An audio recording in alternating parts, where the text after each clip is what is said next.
residente de tercer año de ginecología y obstetricia. Hoy vamos a hablar acerca de obesidad y salud en la mujer, el efecto de la obesidad en la fertilidad. Hoy nos acompaña la doctora Mariana, como dijo la doctora Adriana, quien fue mi asesora en esta charla y que le doy gracias por estar acompañándome acá. Bueno, para empezar entonces vamos a hablar de ciertos temas que van a ir enfocados principalmente a cuál es el impacto de la obesidad en la fertilidad. Obviamente, aparte de eso, también vamos a hablar acerca de generalidades, definiciones, epidemiología, la fisiopatología, que va a ser muy importante para entender de qué manera la obesidad actúa en la infertilidad y cuál sería el mejor manejo que deberíamos darle a estas pacientes. Sabemos que llevar un estilo de vida en la actualidad es muy difícil debido a que ahora en día los malos hábitos de vida se han instaurado de manera que la mala nutrición, lo que es el poco ejercicio y lo que es situaciones que están llevando a las personas a que estén expuestas al estrés, ha llevado de cierta manera a que las personas no afronten la situación de poder llevar una dieta saludable. Es por eso que se ha aumentado la prevalencia de obesidad y que es muy importante también que tenemos que definirla como la acumulación anormal o excesiva de grasa que produce un desbalance energético entre calorías consumidas y gastadas. Como les dije, realmente la obesidad tiene múltiples factores psicosociales, ambientales y genéticos, incluso aquellos que estamos expuestos día a día, que principalmente está dado por la mala alimentación, la mala nutrición, disminución del ejercicio físico y exposición permanente a situaciones de estrés. La OMS lo que dice que la mejor estrategia para poder calcular si un paciente, obviamente en la población en general, está dentro del rango del peso normal o está en obesidad, es mediante el cálculo del índice de masa corporal, que se calcula teniendo en cuenta el peso sobre la talla al cuadrado, y ellos clasifican diciendo que una mujer se encuentra dentro del peso normal cuando el índice de masa corporal está entre 18 y 25. Se considera bajo peso cuando está por debajo de 18, sobrepeso cuando está entre 25 y 30, obesidad cuando está entre 30 y 45 y obesidad mórbida, que ya se considera cuando hay un índice de masa corporal por encima de 45.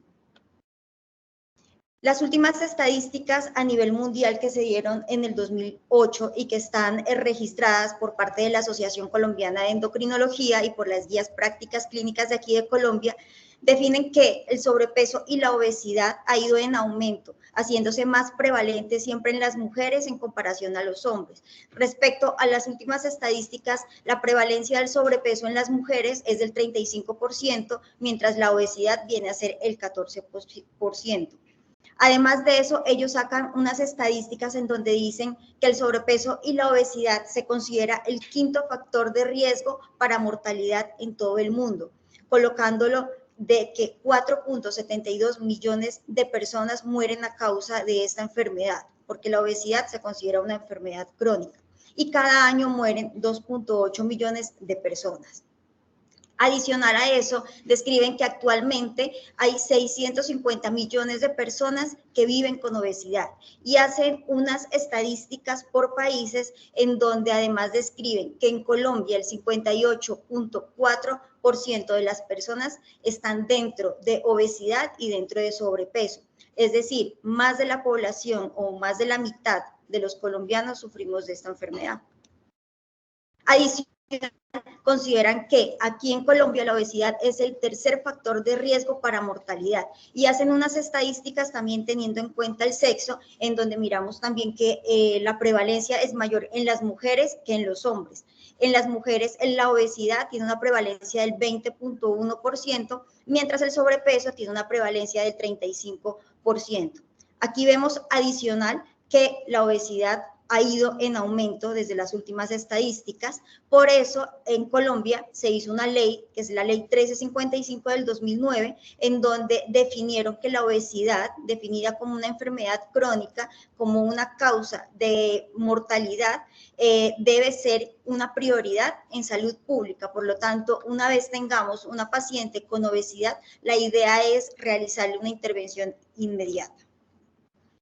¿Y cómo afecta la infertilidad en las mujeres? Se dice que la prevalencia de la infertilidad es del 12%. ¿Y qué es infertilidad? Que es importante definirlo. Es la no consecución de un embarazo o la incapacidad para quedar en embarazo en una pareja que durante 12 meses ha tenido relaciones sexuales sin protección, pero no ha podido quedar en embarazo. El lapso de 12 meses es para aquellas personas que son menores de 35 años. Cuando son mayores de 35 años es cuando han tenido relaciones sexuales sin protección, pero durante 6 meses. Adicional a eso, la infertilidad y la obesidad en conjunto se encuentra en el 36% de las mujeres. Sabemos que el síndrome de ovario poliquístico es una de las enfermedades endocrinológicas en donde con mayor frecuencia vamos a encontrar pacientes con obesidad y con infertilidad. La frecuencia del síndrome de ovario poliquístico en las mujeres es del 8 al 13%, siendo de esta población del 20 al 25% infértiles.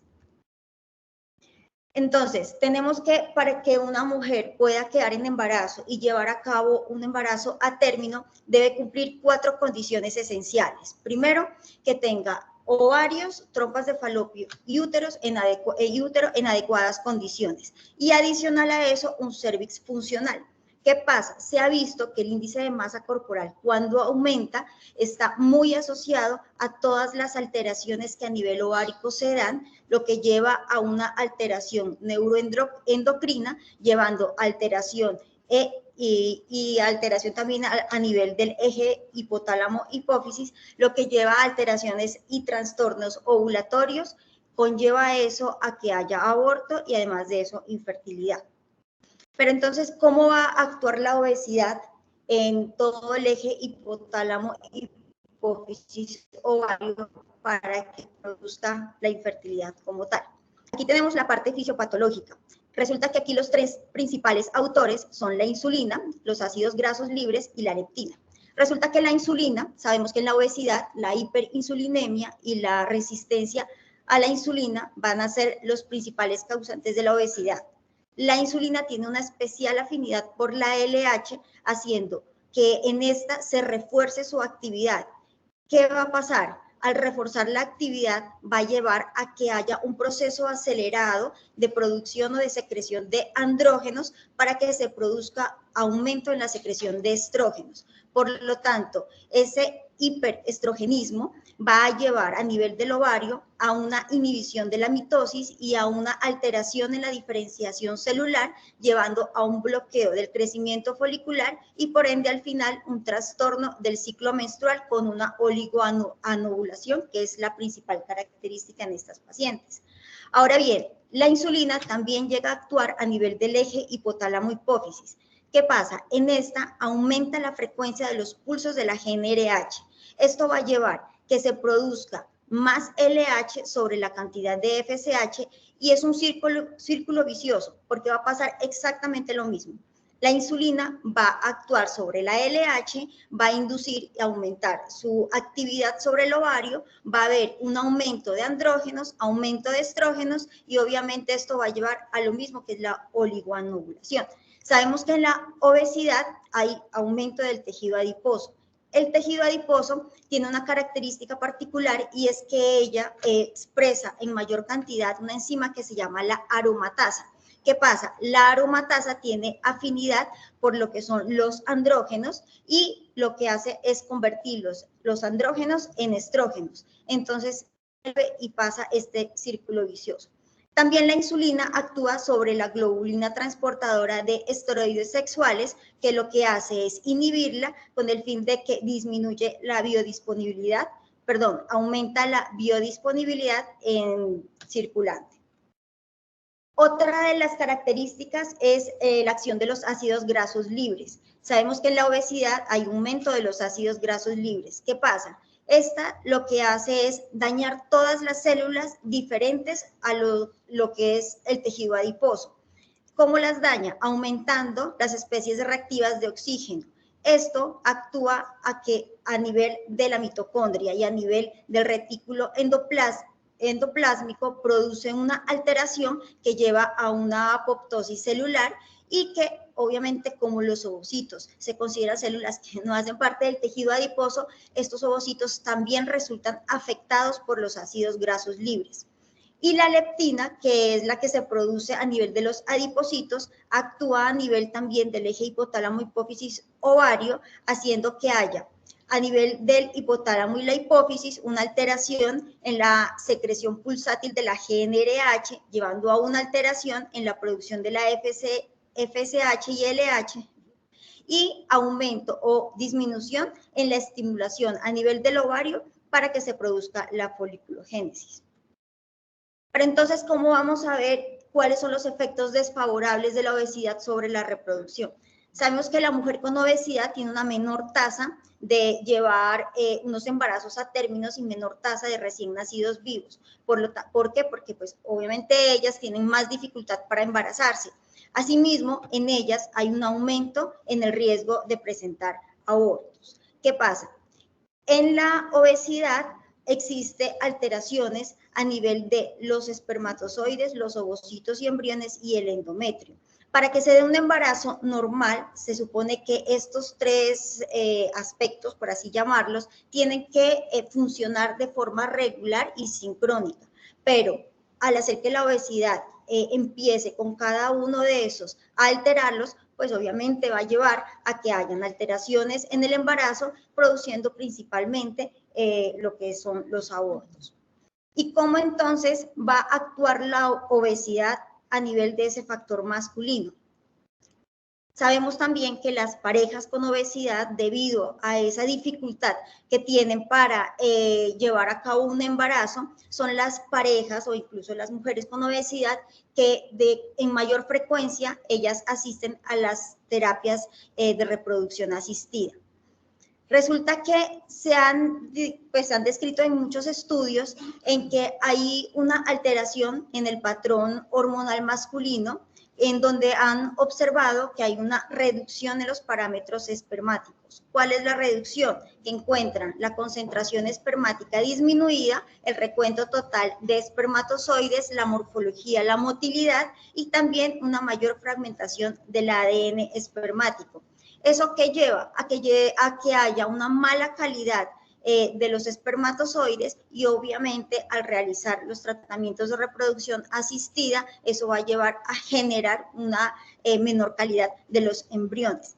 Se ha descrito que algunos estudios avalan y defienden de que el índice de masa corporal masculino sí está asociado a lo que es la fertilidad, que los parámetros del índice de masa corporal del hombre nos ayudan a saber si hay infertilidad o no. Pero ¿qué pasa? Otros estudios lo que dicen es que no. ¿Por qué? Porque pueden llegar hombres que tienen obesidad, pero ellos pueden tener parámetros en el espermograma que pueden llegar a ser normales, pero que a la hora de que haya fecundación, digamos que el desarrollo del embrión es el que va a llevar y va a tener complicaciones, llevando pues a una mala calidad en la generación de los embriones. Otra cosa que ellos describen es que la obesidad por parte del papá puede llegar a influir mucho en su descendencia, a que sus hijos también lleguen a presentar obesidad a lo largo de los años. ¿Por qué? Porque han dicho en los estudios que los hombres que tienen infertilidad presentan una alteración en la metilación del ADN, la estructura de la cromatina y los ARN no codificantes. Resulta que esto es más susceptible a la obesidad excesiva, lo que lleva a que la descendencia lo herede y obviamente pues presenten a largo plazo y cuando son adultos o durante la infancia obesidad. Este es un estudio en donde tenían como objetivo evaluar la evidencia actual sobre los efectos de la obesidad en el potencial reproductivo masculino. Es un diseño, una revisión sistemática y un metaanálisis en donde ellos consideraron incluir dentro de la población adultos mayores, es decir, por encima de los 18 años, pero que no tengan ningún tipo de antecedente reproductivo. Los desenlaces de esta revisión era ver la probabilidad de infertilidad, el desarrollo embrionario, el embarazo clínico, la tasa de nacidos vivos y la viabilidad del embarazo. Ellos incluyeron 97.581 estudios, de los cuales finalmente ingresaron 30 estudios. Se hizo una revisión en estas bases de datos en donde las características de los estudios principalmente era incluir 115.158 participantes. ¿Ellos qué observaron? Entonces, en los primeros resultados vieron que el efecto de la obesidad sobre los embarazos clínicos por técnicas de reproducción asistida sí tenía un impacto negativo. ¿Qué quiere decir? Que las personas con obesidad tienen menor tasa de nacidos vivos. Y también lo que ellos hicieron ver cuál era el impacto o el efecto de la obesidad paterna y la probabilidad de tener un embarazo clínico como tal. ¿Qué concluyeron ellos? Que existe un potencial reproductivo disminuido en los hombres con obesidad, encontraron una mayor probabilidad de infertilidad, que la tasa de nacidos vivos por ciclo de tecnología de reproducción asistida se encuentra reducida y que el embarazo no viable había aumentado. Otros de los aspectos son las alteraciones que se producen a nivel de los ovocitos y los embriones. Como dijimos, en la obesidad hay un aumento en los niveles de glucosa y a nivel de los lípidos. Estos lo que hacen es a nivel del ovocito producir una alteración a nivel de la maduración nuclear y a nivel del citoplasma. ¿Qué pasa? Esta alteración se da por aumento de los niveles de glucosa, llevando a una mala calidad ovocitaria. Y los lípidos lo que hacen es generar un estrés en el retículo endoplásmico, un estrés oxidativo que va a llevar a alteraciones de la ovulación. ¿Eso a qué lleva finalmente? A que haya un deterioro del desarrollo de los folículos ováricos, que haya defectos en la maduración de los ovocitos, alteraciones en la dinámica mitocondrial y alteraciones en la fertilización alterada. Para que haya un embarazo y el desarrollo embrionario se necesita que estos aspectos, como les dije al principio, se encuentren en adecuada regulación. ¿Qué pasa? Debido a que durante el desarrollo embrionario se produce una meiosis alterada, eso puede llevar a que se genere una mala implantación del embrión y eso termina en abortos espontáneos, que es otra de las características frecuentes en las pacientes con obesidad. Y por último, ¿cuál es el efecto sobre el endometrio? Resulta que lo que se ha visto y muchos estudios demuestran o describen es hacer comparaciones de pacientes que tienen obesidad, pero en las que se le ha hecho donación de ovocitos de mujeres que tienen un peso normal y que no tienen antecedentes. Eso es lo que se conoce como el modelo de donación ovocitaria. ¿Qué han visto en esas pacientes? Que hay una menor tasa de implantación y gestación y hay una mayor tasa de abortos y embarazos extrauterinos. Otro grupo que ellos utilizaron fue coger mujeres con obesidad y en ellas hacer una donación de óvulos con transferencia de embriones congelados, también de pacientes que tienen un índice de masa corporal normal y que adicional a eso no tienen antecedentes. Esto lo hicieron en las pacientes con un índice de masa corporal por encima de 30 y miraron que hay una menor tasa de embarazos. Y por último, en los estudios también describen acerca de esas mujeres con obesidad, incluso obesidad mórbida, que se han sometido a lo que conocemos como la gestación subrogada, en donde ellas recibieron óvulos donados de mujeres también con un índice de masa corporal normal sin antecedentes. Y ellos vieron que hay una reducción en la tasa de implantación, de reducción en la gestación clínica y en la tasa de recién nacidos vivos. Por lo tanto, ellos lo que consideran que a nivel del endometrio sí se presenta una alteración y que la obesidad sí tiene un impacto negativo a nivel del endometrio en las mujeres con obesidad. Entonces, ¿cuáles son los efectos desfavorables de la obesidad en el tratamiento de la fertilidad? Resulta que, como les dije anteriormente, las pacientes que tienen obesidad y en conjunto con sus parejas, debido a que tienen un mayor riesgo de infertilidad, son las parejas y las pacientes que más se someten a los tratamientos de reproducción asistida. ¿Qué se ha visto en estas pacientes? Que se lleva a cabo algo que se conoce como una resistencia gonadotrópica, es decir, una respuesta ovárica menor a las gonadotropinas, llevando consigo a que en esas pacientes los tratamientos de terapia de reproducción asistida o la estimulación ovárica lleve más tiempo y que requiera más dosis. ¿Qué se ha visto en ellas? Que el desarrollo folicular, a pesar de que aumente los días y las dosis de los medicamentos también sean mayores, puede llegar a ser asincrónico, llevando a que haya un menor número de ositos obtenidos y pues obviamente debido a que ese proceso o durante la formación del embrión se ve alterado, pues no se logra llegar a lo que se desea, que son óvulos maduros, para poder llevar a cabo lo que es la fecundación y obviamente debido a esto, pues que no se puede realizar, se tiene que cancelar lo que son los ciclos de fertilización. Otro de los resultados gestacionales en las pacientes que tienen obesidad es que se ha visto que las pacientes que se someten a tratamientos médicos con el fin de quedar en embarazo, pero los que ellas les realizan ya sea una inseminación artificial o que en ellos hay coitos programados, se ha visto que también la tasa de embarazo se encuentra reducida. Y las pacientes que se someten a fertilización in vitro, ya sea con o sin inyección intracitoplasmática, en estas pacientes se ha visto que hay una mayor tasa de aborto. Este es otro estudio, es una revisión sistemática y un metaanálisis en donde el objetivo fue evaluar la asociación entre la obesidad femenina y la tasa de nacidos vivos después de realizar a las pacientes un tratamiento de fertilidad in vitro. Ellos lo que hicieron fue hacer una búsqueda en estas bases de datos que se llevó a cabo desde el año 2007 hasta el 30 de noviembre del 2017.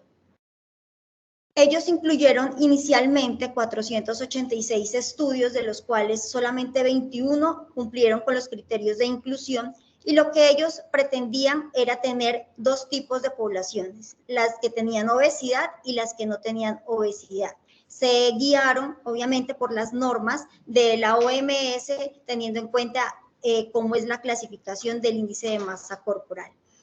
¿Qué observaron ellos? Entonces, resulta que hay un grupo que son las que tienen obesidad y otro grupo que son las pacientes que tienen un peso normal. Ellos encontraron que hay una tasa de nacidos vivos menor en las pacientes que tienen obesidad respecto a las pacientes que tienen un peso normal. Ellos analizaron esto teniendo en cuenta el ciclo. ¿Qué quiere decir? Cuando una paciente se somete a un tratamiento de reproducción asistida, hay algo que llamamos los ciclos, que son como, digamos que los momentos en los que se intenta que la mujer quede en embarazo. Es decir, es el momento desde que empieza una estimulación ovárica, luego de eso se verifica que ya puede haber una recaptación de los óvulos para llevar, y ya sea por medio de fertilización in vitro o por técnicas de inyección intracitoplasmática, pues obviamente se fecunde con el fin de generar un embrión y cuando éste esté en las condiciones adecuadas, poder llevar a cabo lo que es la transferencia, es decir, que la mamá reciba ese embrión. En todo ese proceso, eso se conoce como un ciclo. Hay pacientes que pueden llegar a requerir hasta 2, 3, 4 ciclos, precisamente porque el primer ciclo o terminó en un aborto espontáneo o sencillamente no se llevó a cabo una adecuada implantación y no terminó en un embarazo, que era pues lo que se pretendía. Entonces ellos analizaron fue por ciclos, es decir, cuántos ciclos habían tenido, y compararon las pacientes que tenían obesidad y las pacientes que tenían un peso normal. Hay pacientes en donde solo habían llegado a tener un ciclo, hay otras pacientes que llegaron a tener muchos ciclos. Al final, ellos cogieron y unieron todos esos estudios independientemente del número de ciclos que hayan tenido del tratamiento de reproducción, y ahí fue que observaron que realmente la obesidad sí tenía impacto porque la tasa de nacidos vivos estaba disminuida en las pacientes que tenían obesidad. En este caso, ellos también compararon las mujeres que tenían obesidad con las mujeres que tenían un peso normal. Pero esta vez ellos vieron depende del origen de los ovocitos, es decir, cuando una mujer se somete a un tratamiento de reproducción asistida, puede ser con sus propios óvulos, que se genere todo el tratamiento, o puede ser por donación de óvulos de otra mujer. Resulta que ellos cogieron dos grupos en donde unas pacientes recibieron donación de óvulos y otras pacientes pues tenían sus propios óvulos para llevar a cabo el tratamiento. De igual manera, lo que hicieron fue también estudiar y recolectar todos esos estudios y todos los resultados, y se dieron cuenta que la tasa de nacidos vivos también se encontraba disminuida en las con obesidad. Analizaron además según el tipo de transferencia de embriones. Es decir, hay una cosa que se llama, o digamos un término, un momento en donde se llama transferencia en fresco y congelación de embriones. Es decir, la transferencia en fresco es aquel momento en donde se lleva todo el proceso de la fertilización, y una vez tenemos el embrión en las condiciones adecuadas, en ese momento se transfiere para que la mamá logre quedar en embarazo. Sin embargo, hay otras mujeres que ellas solamente se someten a la fertilidad con el fin de generar embriones, pero que quizás consideran que no es el momento adecuado o por alguna condición clínica no es el momento adecuado, lo que hacen es preservar esos embriones con el fin de que en algún momento de la vida pues ellos poder recibir esos embriones y llevar a cabo un embarazo. Ellos también estudiaron esto dependiendo pues de cómo había sido esa transferencia embrionaria, y de igual manera recolectando todos los estudios de las que pacientes ya sea obesas frente a las que tenían un peso normal, la tasa de nacidos vivos también era baja en las pacientes con obesidad. Y finalmente ellos, ¿qué hicieron? Analizar aquellas pacientes que tenían síndrome de ovario poliquístico y las que no tenían síndrome de ovario poliquístico. Pues sabemos que las de síndrome de ovario poliquístico tienen una mayor frecuencia de presentar obesidad e infertilidad. Y de igual manera observaron que las pacientes que tenían obesidad y que tenían síndrome de ovario poliquístico eran pues obviamente las que menor tasa de nacidos vivos presentaban. ¿Y cuáles serían entonces las complicaciones que se presentan durante el embarazo? Sabemos que en el embarazo, digamos que una pareja se somete a un tratamiento de reproducción asistida, logra su embarazo, puede tener complicaciones de igual manera de una mujer que no tuviera pues obesidad. ¿Por qué? Porque en ellas se ha visto que hay un aumento de la mortalidad hasta el 18%. En el primer trimestre de las pacientes que tienen obesidad también se ha observado que hay una mayor tasa de pérdidas y una mayor frecuencia de defectos congénitos. Y en el segundo y el tercer trimestre, pues por la obesidad pueden llegar a presentar otro tipo de complicaciones, dentro de las cuales pues nosotros conocemos que puede ser diabetes gestacional o preeclampsia, que pues obviamente eso va a llevar a otras complicaciones a nivel del feto. En estas pacientes también se ha observado que debido al peso y debido al aumento en el tejido adiposo, puede haber una insuficiencia en la distribución de los nutrientes y en la absorción de los mismos. Además, se puede ver también la organogénesis alterada debido a que como las pacientes tienen un aumento en los niveles de glucemia y por la resistencia de la insulina, esta afecta de manera indirecta a la formación de todos los órganos del embrión. De hecho, se le da, digamos que se describe que debido a esto también puede ser la mayor tasa de abortos que se presentan en las pacientes con obesidad. Y adicional a eso, pues debido a que las pacientes tienen mucho tejido adiposo, muchas veces se dificulta la posibilidad de ver a estas pacientes por ecografía, pasando por alto ciertas situaciones que probablemente el feto esté pasando y que tenga algún tipo de malformación que no es posible identificarla en su momento.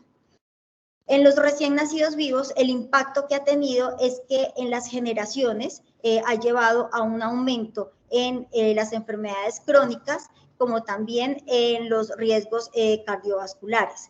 Se dice que la probabilidad de recién nacidos vivos tras la fertilización in vitro en mujeres con obesidad se reduce a 20 a 30%. Este es otro estudio, una revisión sistemática en donde el objetivo fue determinar cuál era el impacto del sobrepeso y la obesidad en los resultados del tratamiento de fertilidad pero especialmente por fertilización in vitro. Es una revisión sistemática en donde hicieron búsquedas bibliográficas en estas bases de datos y lo que hicieron fue revisar desde el año 1966 y 2017. Ellos incluyeron inicialmente 7.458 estudios, de los cuales 49 solamente cumplían con los criterios de inclusión. Dentro de los criterios de inclusión, lo que ellos quisieron fue incluir estudios que informaran sobre los efectos del índice de masa corporal en los resultados del embarazo mediante técnicas de reproducción asistida como la fertilización in vitro o la inyección intracitoplasmática. ¿Qué encontraron ellos? Entonces, igual, ellos vieron, o digamos que separaron dos grupos de pacientes, las que eran obesas o las que tenían sobrepeso, frente siempre a las pacientes que tenían un peso normal. De forma general, ellos lo que miraron era cuál era la tasa de nacidos vivos en las pacientes que se sometieron a fertilización in vitro y a inyección intracitoplasmática como tratamiento, y observaron que las pacientes que tenían un índice de masa corporal por encima de 25 tenían una menor tasa de nacidos vivos. Pero ellos también quisieron ver las pacientes que tenían sobrepeso versus las pacientes que tenían un peso normal. De igual manera, observaron que la tasa de nacidos vivos se encontraba disminuida en las pacientes que tenían sobrepeso. Y al comparar las pacientes que tienen obesidad, que es un índice de masa corporal por encima de 30, también presentaban una menor tasa de nacidos vivos. Y otra de las características que ellos quisieron, aunque digamos que su estudio, su objetivo principal era cuál era la tasa de nacidos vivos, ellos en el estudio pues también encontraron la tasa de aborto espontáneo, cómo se aumentaba respecto al índice de masa corporal. Ellas de igual manera lo que hicieron de forma general fue coger poblaciones que fueran ya sea por debajo de 25 en el índice de masa corporal o por encima del índice de masa corporal de 25. Y de igual manera, ellos encontraron que existe mayor riesgo de tener un aborto espontáneo cuando se tiene un índice de masa corporal por encima de 25. Debido a todo esto y debido a los cambios y las alteraciones que se dan a nivel de la mujer de manera estructural, hormonal, funcional, es necesario que nosotros como médicos tengamos ciertas estrategias que le permitan a esas pacientes desde un inicio poder llevar a cabo un embarazo. ¿Cuáles son las estrategias que se han descrito? Que tengamos un impacto en el estilo de vida, que se considera como la primera línea de tratamiento. La segunda línea de tratamiento viene a ser la farmacoterapia y la tercera línea de tratamiento viene a ser la cirugía bariátrica. Entonces, ¿cuáles serían los cambios en el estilo de vida? Que estas pacientes logren perder peso. Es difícil que la mayoría de las pacientes se adapten a una dieta hipocalórica, en donde después de muchos años han venido sometidas a dietas hipercalóricas o por situaciones de ansiedad de base, las ha obligado pues a que de alguna manera hayan aumentado en su peso. Sin embargo, es necesario que estas pacientes reciban apoyo psicológico con el fin de que se concienticen, con el fin de que si quieren lograr un embarazo, pues lo primero que se debe realizar es perder peso. ¿Qué es lo que recomiendan? Que con los estilos de vida se logre perder un peso del más del 5% del peso inicial. ¿Cuál es la idea? Que haya restablecimiento de los ciclos ováricos por restricción calórica. Se recomienda que ellas consuman dietas bajas en grasas y que además de eso la restricción calórica sea de aproximadamente 500 y 1000 kilocalorías. Debido pues a que el conteo de las calorías es algo difícil y que muchas veces nosotros tampoco lo manejamos, el enfoque de estas pacientes debe ser multidisciplinario y por eso es necesario siempre que las pacientes con obesidad o con sobrepeso sean vistas y manejadas por una nutricionista. El ejercicio físico también viene a ser otra herramienta que puede ayudar a los cambios en el estilo de vida y a mejoría del peso para mejorar la fertilidad. Se recomienda que las pacientes pierdan en lo posible del 5 al 10% del peso inicial en 3-4 semanas. Otra de las ayudas que se puede utilizar como enfoque multidisciplinario en estas pacientes es la ayuda de un deportólogo, puesto que muchas de las pacientes no tienen la condición física y pues no se puede llegar a imponer estrategias en donde el ejercicio físico extenuante pueda llegar a que ellas abandonen la terapia y finalmente pues no se logre el objetivo que es perder peso. Además de eso, ya dijimos que pues el apoyo psicológico es importante, la nutricionista también es importante en este manejo, pero también debemos concientizar a las pacientes que deben eliminar dentro de sus hábitos de vida lo que son el consumo de alcohol y de tabaco. Y la idea siempre es que ellas de manera individual y a conciencia puedan adaptarse a estas físicas que a lo largo del tiempo pues se convierta en un hábito de vida para ellas. Este es un estudio en donde tenía como objetivo determinar si las estrategias de reducción de peso no quirúrgicas dan como resultado una mejora en los parámetros reproductivos afectados por la obesidad.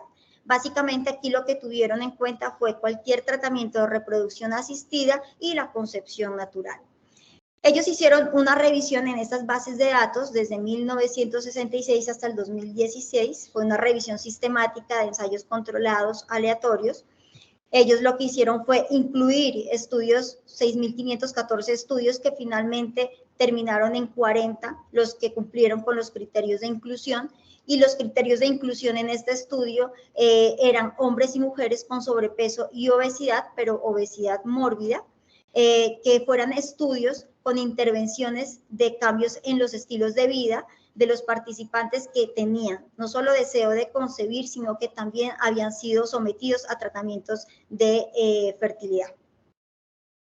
¿Qué encontraron ellos? Entonces, ellos lo que hicieron fue comparar, también hacer dos grupos, pacientes con obesidad que recibían cambios en el estilo de vida basados en dieta y ejercicio versus las pacientes con obesidad, pues que sencillamente no estaban sometidas a este tipo de condiciones, es decir, dieta y ejercicio. Ellos lo que vieron fue que la tasa de embarazos por fertilización in vitro y de manera natural se encontraba aumentada en las pacientes que tenían intervención de dieta y ejercicio respecto a las otras pacientes pues que no se les había implementado esta estrategia. De igual manera, aquí en esta parte, pues también lo que se logró ver es que existe pues un aumento en la fertilidad de las pacientes pues que recibieron esta estrategia. Entonces, resulta que muchas veces se intenta que las pacientes pues cambien, digamos que su estilo de vida, que logren perder peso, pero como les dije, a veces es muy difícil porque las pacientes desisten y sencillamente cancelan los tratamientos y digamos que ellas definitivamente no logran perder el peso que uno requeriría o que uno desearía. En este tipo de pacientes, por eso también es importante el apoyo psicológico, pero siempre se debe tener en cuenta que si tienen una pérdida de menos del 10% del peso corporal inicial en 6 meses o que continúan teniendo un índice de masa corporal de más de 30 o mayor a 27 y que adicional a eso ya tienen una comorbilidad asociada como hipertensión o diabetes, esas pacientes, a pesar de todas las estrategias y los cambios en el estilo de vida que no han dado resultados, ya serían las que vendrían a dárseles algún tipo de tratamiento farmacológico. Sin embargo, pues digamos que se han incluido estos medicamentos que pueden ser utilizados para la pérdida de peso. Entre esos está el orlistat y la liraglutida. La metformina, digamos que ya es un medicamento que no está indicado para la pérdida de peso, tiene otro tipo de indicaciones y que me parece importante, digamos que enfatizar en el uso de la metformina, que cuando tenemos pacientes en tratamiento para la fertilidad es frecuente encontrar en ellas que se les puede dar metformina y pues la idea es saber por qué se les da. En cuanto a lo que es el orlistat y la liraglutida, Generalmente esos medicamentos se utilizan en las pacientes con obesidad y, como dijimos, el enfoque debe ser multidisciplinario, guiado no solo por los médicos especialistas en fertilidad, los ginecólogos también, lo que es nutrición, psicología, deportólogos, pero adicional a eso también endocrinología, porque pues como sabemos, otra de las causas de la obesidad puede ser una patología endocrinológica y en este caso el endocrinólogo muchas veces es el que también puede ayudar a instaurar cuál es la terapia farmacológica más adecuada para ellos. Este es otro estudio en donde lo que ellos quisieron fue evaluar la eficacia y la seguridad de los fármacos sensibilizadores a la insulina para mejorar los resultados reproductivos y metabólicos de las mujeres que tenían un síndrome de ovario poliquístico sometidas a inducción en la ovulación. Se hizo una del 2011 hasta el 2017, se hizo una revisión en estas bases de datos en donde los criterios de inclusión eran que las mujeres que estaban en los estudios tuvieran síndrome de ovario poliquístico, adicional oligoanovulación y que pues estuvieran dentro de un tratamiento de inducción de la ovulación. ¿Qué encontraron ellos? Entonces, ellos también evaluaron cuál era la tasa de nacidos vivos de las pacientes a las que les daban metformina y frente a las pacientes que pues, no recibían ningún medicamento como la metformina. ¿Qué pasa? Ellos hicieron y vieron que la tasa de nacidos vivos en este caso estaba a favor de la metformina, sin embargo, se observó que esto pues no era estadísticamente significativo de forma general. Y además de eso, evaluaron la tasa de nacidos vivos en las pacientes que recibían metformina más citrato de clomifeno versus citrato de clomifeno solo. Ellos, ¿qué observaron? Que la tasa de nacidos vivos era mayor en las pacientes que recibían metformina con citrato de clomifeno en comparación a las que recibían solamente citrato de clomifeno. Y respecto a la tasa de ovulación, ellos compararon cómo se comportaba aquellas pacientes que recibían metformina más citrato de clomifeno versus solamente el citrato de clomifeno. Ellos encontraron pues que efectivamente hay una tasa de ovulación que se encuentra en mayor proporción y con mayor frecuencia en las pacientes que recibieron metformina con citrato de clomifeno. Es por eso que se considera la metformina como uno de los medicamentos que se debe y se puede utilizar cuando queremos lograr una inducción de la ovulación. Los resultados en este estudio entonces fue que la metformina sola puede obtenerse un efecto beneficioso sobre el placebo para los nacidos vivos, aunque la calidad de la evidencia fuera muy baja. Cuando se comparó la metformina versus el citrato de clomifeno, los datos sobre nacidos vivos no fueron concluyentes y los hallazgos estuvieron limitados por la falta de evidencia. Y la metformina más el citrato de clomifeno versus el citrato de clomifeno solo tiene una mejor tasa de ovulación y esto sugiere que puede tener una función útil, aunque en este estudio no logra establecer si se traduce en una mayor tasa de nacidos vivos. Y finalmente la tercera línea de tratamiento es la cirugía bariátrica. Aquí en esto lo que hay que enfatizar es que ya se considera pues la última línea cuando el cambio de estilos de vida y el tratamiento farmacológico no ha funcionado. En ellas las indicaciones para que se les realice una cirugía bariátrica es que haya fracaso en la dieta y en la farmacoterapia, ellas a pesar de todos esos cambios persistan con un índice de masa corporal por encima de 40 o por encima de 35 con comorbilidades asociadas. En esto tiene, digamos que, un riesgo y es que se ha visto que las pacientes a las cuales se someten a una cirugía bariátrica tienen una deficiencia en la absorción de nutrientes esenciales. Eso que lleva a que generalmente a estas pacientes se haya, digamos que, adición de vitaminas suplementarias como la vitamina A y la vitamina D. Sin embargo, también se ha visto que debido a esa disminución en la absorción de nutrientes, pues obviamente puede llevar a complicaciones en caso de que las pacientes lleguen a quedar en embarazo.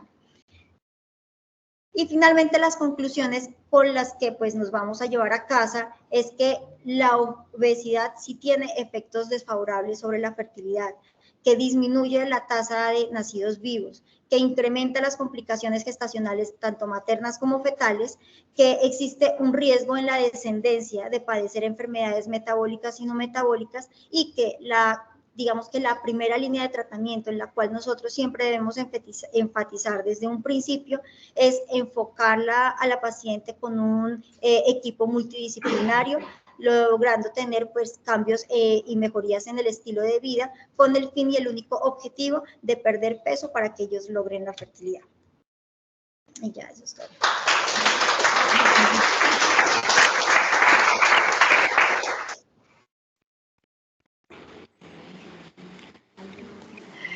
Muchas gracias, doctora, por tu excelente revisión del tema.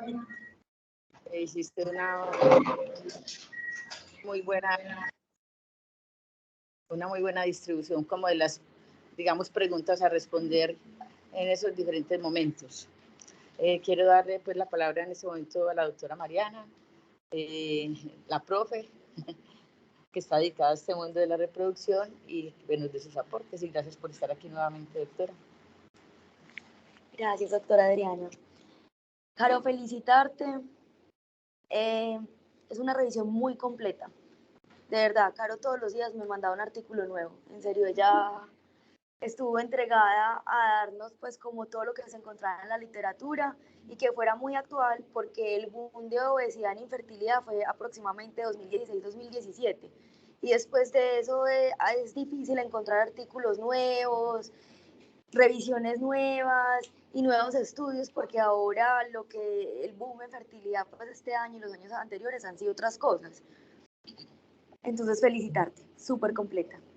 Ahora unas ideas pues como importantes que se deben de llevar para la casa. Lo primero, y Caro hizo mucho énfasis en eso, la obesidad es una enfermedad prevalente en todo el mundo. Lo segundo es que aumenta en un por 3 o en un por 4 la probabilidad de sufrir infertilidad. Una mujer normal, sin ningún otro tipo de enfermedad, tiene una probabilidad de sufrir infertilidad del 15%. Una mujer con obesidad la tiene hasta del 36 al 40%, o sea, es un por 3, por 4. Súper importante. Lo segundo es que cuando hablamos de infertilidad no solamente podemos pensar en la mujer, sino también su pareja, porque son los dos los que se van a sentar en el consultorio y son los dos los que no pueden tener a su bebé soñado y desarrollar su proyecto de familia. Entonces, por lo general, cuando la mujer es obesa, su pareja por lo ¿sí? Y que hay efectos en los dos. Caro lo mencionó, está el ovario poliquístico, otras causas de obesidad en la mujer, pero cuando hablamos de infertilidad, una de las principales asociaciones es el ovario poliquístico, pero en los hombres está el síndrome MOSH, no sé si alguna vez lo han escuchado, que es el hipogonaísmo secundario obesidad, que es una patología que se comporta muy similar al ovario poliquístico, pero en el hombre, ¿sí? Y entonces estamos hablando de que en la mujer la reserva ovárica se puede ver afectada, los óvulos no funcionan bien, el endometrio es un endometrio que no es el mejor porque es muy hiperestrogénico, tiene muchos estrógenos, pero tiene muy pocos progestágenos en el momento en que lo necesitamos, pero en el hombre los espermatozoides tampoco están funcionando bien. Entonces, no solamente es pensar en que mi mujer que quiere quedar en embarazo debe bajar peso, sino que también su esposo, porque de la misma forma vamos a tener un impacto positivo en la reproducción. Lo tercero es cuando ya logremos el embarazo en estas mujeres, siempre buscar que no siga ganando un peso exagerado en el embarazo. Y en el embarazo, el control prenatal, primero, debe ser multidisciplinario. Segundo, siempre desde el primer control prenatal debemos hacer un estudio de todas las vitaminas y todos los nutrientes que las pacientes pueden estar perdiendo por una mala alimentación o en su defecto pacientes con cirugía bariátrica, que ya les voy a mencionar algo de eso. Entonces siempre hierro, calcio, folatos, vitamina B12, siempre en esas mujeres con obesidad deben ser un must cuando las estemos evaluando. Y también tener en cuenta que de pronto suplementarlos de la mejor manera, que una paciente con un peso normal o una alimentación, unos estilos de vida mejores, no lo va a necesitar. Y lo cuarto, como Carol nos habló, la primera línea de manejo siempre va a ser los estilos de vida, la segunda la farmacoterapia y la tercera la cirugía bariátrica, pero incluso ya hay revisiones enfocadas hacia fertilidad que demuestran la cirugía bariátrica como una de las mejores opciones si queremos una fertilidad rápida, ¿sí? Es decir, es como una forma más rápida de llegar a mi objetivo. ¿Y eso en qué? En pacientes que ya sean más añosas, ¿sí? Pero, ¿qué quiero mencionar con eso? Aquí en Medellín es algo muy importante a tener en cuenta porque Medellín tiene 6 grupos de cirugía bariátrica. Se estima que al año en Medellín se hacen entre 900 a 1500 intervenciones bariátricas. Eso es muchas personas, eso son muchas mujeres que se están operando, porque además de esas 900 a 1500, el 72% son mujeres. Y son mujeres que están buscando una mejoría en su calidad de vida, una mejoría en su proyecto de vida, y entre esas cosas, como proyecto de vida, cabe el proyecto de familia. Entonces, hacer pauta publicitaria, que cuando llegue una mujer con cirugía bariátrica a la consulta, porque van a llegar muchas de ahora en adelante, es pensar siempre en que la ganancia de peso en el embarazo debe ser reducida, que debe ser guiada por metas, que siempre su cirujano bariátrico la debería de seguir revisando, que estas mujeres tienen que tener una suplementación supremamente especial. La encontramos en las guías de cirugía bariátrica, pero se la va a mandar a Carito como un resumen para que todos lo tengan de bolsillo. Y que adicional son pacientes que deben estar en un programa de alto riesgo obstétrico, porque pueden tener más complicaciones obstétricas y su bebé puede verse sometido a 2 cosas: RCIU o malformaciones, como lo dijo Caro, malformaciones congénitas. Y lo último es siempre tratar la obesidad como una enfermedad, pero que tengamos mucho tacto, porque es una enfermedad que también tiene un impacto psicológico importante. Gracias, doctora Mariana, por todos los importantes comentarios.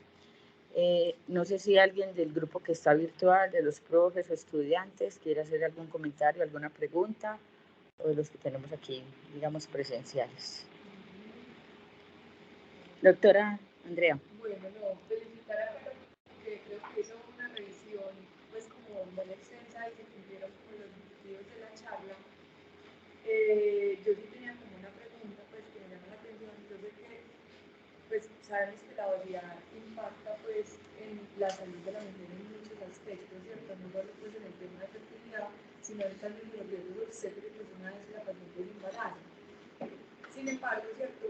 Uno lo ve en la consulta preconcepcional, aunque pues no es tan frecuente, digamos, acá pues en nuestro medio, pues en la consulta particular sí tienen como más posibilidad de hacerlo. Y pues uno si las mandan al nutricionista, les envía, pues les explica que se bajar de peso, pero eso para muchos pacientes es extremadamente difícil, inclusive no lo logran a los 6 meses, solo pues como con los cambios en el estilo de vida. Entonces mi pregunta enfocada: si tenemos una paciente con obesidad, que sabemos que la edad en estas pacientes juega en contra de ellas en el tema de la fertilidad, no solo la obesidad, sino también la edad, y que sabemos que puede ser muy difícil que logre ese objetivo de bajar el 5% del IMC pues en esos primeros 6 meses, ¿cuánto tiempo le daría yo plazo, o casi que sería de una llevarla pues como una cirugía bariátrica para iniciar como tal un tratamiento? Generalmente, digamos que es el proceso que se va viendo como, por así decirlo, osteoporosis. Es decir, no se puede llevar, digamos que para llegar a tener un tratamiento de fertilización in vitro o ya sea inyección intraepidoplasmática, debe partir por pasos. Se debe esperar por ahí, diría yo, un lapso entre 3 y 6 meses mínimo, y luego de eso ya poner a la paciente diciéndole de forma clara cuáles son las posibles complicaciones, y que las 2 técnicas pues, que se deberían, digamos que se utilizarían, es la fertilización. Yo diría que sería entre 3 a 6 meses aproximadamente. Uno podría esperar los 6 meses, pero después de los 6 meses uno debería ser muy activo y acompañarlo. Entonces, por ejemplo, después de los 6 meses uno podría considerar como primera línea de manejo una inducción. Si las trompas y el espermatozoide está bien, podría jugármela con una inducción. Y como nos mostró Caro, la mejor forma de inducir a esta paciente, que lo podemos hacer en nuestra consulta del día a día, puede ser metformina con citrato de clomifeno, y tiene buenos resultados. y de pronto si con 3 meses de inducciones con metformina y citrato de clomifeno no, podría cambiarlo al letrozol, que el letrozol pues no en obesidad, pero sí en fertilidad tiene mejores resultados que el citrato de clomifeno. Entonces uno podría pensar en eso, y después de hacer un ciclo de 4, 5, 6 inducciones, y eso que 4 pues sería como, y 6 ya es porque me estoy dando la lucha con mi paciente para que no se tenga que ir a un tratamiento de alta complejidad, pues no se debería pensar. Ahí sí, primero 6 meses solo impacto en su vida, los siguientes 6 meses activo acompañándolo con una baja complejidad, pero al año no lo he logrado, pensar en una alta complejidad. De todas maneras, doctora Luz Andrea, si es una paciente mayor, como tú también estás preguntando, porque no es lo mismo tener 38 que 40 que 42, y aún llegando con 42 y sabemos los riesgos de estas malformaciones cromosómicas, los pacientes siempre le apuntan a su genética y quieren que sean sus huevos, sus espermatozoides. Pero también ahí está, digamos, el otro factor y la variable que es el costo. Entonces, salud, costo, edad. Entonces, digamos que en estas cosas específicas hay que personalizar y muchas veces nos toca saltarnos lo básico, como está diciendo la doctora Mariana, empezar como con lo sencillo, porque de pronto 6 meses a 1 año es mucho en una edad mayor de 40 años. Entonces, uno se queda poquito en cada escalón, si es que lo quiere hacer secuencial, para darle la oportunidad de que la pareja viva algo como en un proceso y no de una vez meterlos al in vitro, aunque realmente sería la mejor solución, pero sabemos todo lo que implica de una vez pues, esta pareja en un in vitro, pero es su mejor oportunidad, ¿cierto? Bueno, y tengo otra pregunta, pues que me acaba de salir. ¿Existe, digamos, un límite, pues que ya, digamos, éticamente, uno decir como que no, pues definitivamente estas pacientes, por su DMC y el alto riesgo que tienen para, pues así logren inclusive bajar el peso pues de un embarazo, no vamos a someterla como a un tratamiento, o pues también se le explica los riesgos a la paciente independiente de su IMC, o eso está basado según como cada centro? Pues con respecto a ético, después de 40 de índice de masa corporal, siempre la recomendación sería ir a cirugía bariátrica, siempre. Mayor a 35 si tiene algún tipo de comorbilidad y por lo general las van a tener, entonces ahí también irían a cirugía bariátrica. Si son menores a 35 y tienen alguna comorbilidad, casi siempre, o sea, no siempre, van a valoración por medicina interna. Y medicina interna nos da el aval después de cierto, pues como grupo de exámenes que ellos tienen pues en un derrotero para saber si la paciente sí es óptima de ir o no a un proceso de gestación. Pero siempre va con un aval de medicina interna. Posterior a medicina interna da un aval, por ejemplo en INSER iría a un staff y en ese staff se decide si se va a continuar o no con el proceso o se va a esperar a que se disminuya más de peso. Bueno, y los últimos comentarios al respecto de la comunidad, porque ya son las 8. Es muy importante, como hablamos ahorita, no solamente la obesidad en la mujer, sino pues obviamente el factor su pareja, ¿cierto? Y en los hombres la obesidad también les da disfunción sexual. Entonces muchas veces nos llegan parejas, los dos con la característica de tener sobrepeso o obesidad, pero evalúa uno, por eso hay que personalizar siempre la atención y la frecuencia de relaciones sexuales muy raras. Entonces, infertilidad por disfunción sexual. Entonces, por eso la terapia y la ayuda es para la pareja, ¿cierto? El otro importante, tú dijiste la liraglutida, tenemos también ahora una molécula pues que está un poco más de moda, semaglutida, ¿cierto? Digamos que es el análogo de la GNL1, es más efectiva en esa reducción de peso que estamos buscando, porque finalmente se nos reduce mejorar peso por salud, para poder tener un embarazo un poco más saludable, aunque con esta tenemos menos estudios, hay más con la liraglutida, ¿cierto? Pero en cuestión de 3 meses, o sea, una persona juiciosa con estilo de vida saludable, ¿cierto? Deporte, nutricionista, más este tipo de medicamentos nuevos, son, digamos, un buen acompañante y les dan pues, una mejor oportunidad de embarazarse, porque desafortunadamente, así como los ciclos de reproducción asistida son costosos, no tan alcanzables, las cirugías bariátricas también son costosas. Entonces, mire que entramos en un círculo complejo basado en dinero. Y eso causa tristeza, angustia, todos estos problemas psicológicos y psiquiátricos, porque llegan pacientes con obesidad y depresión, ¿cierto?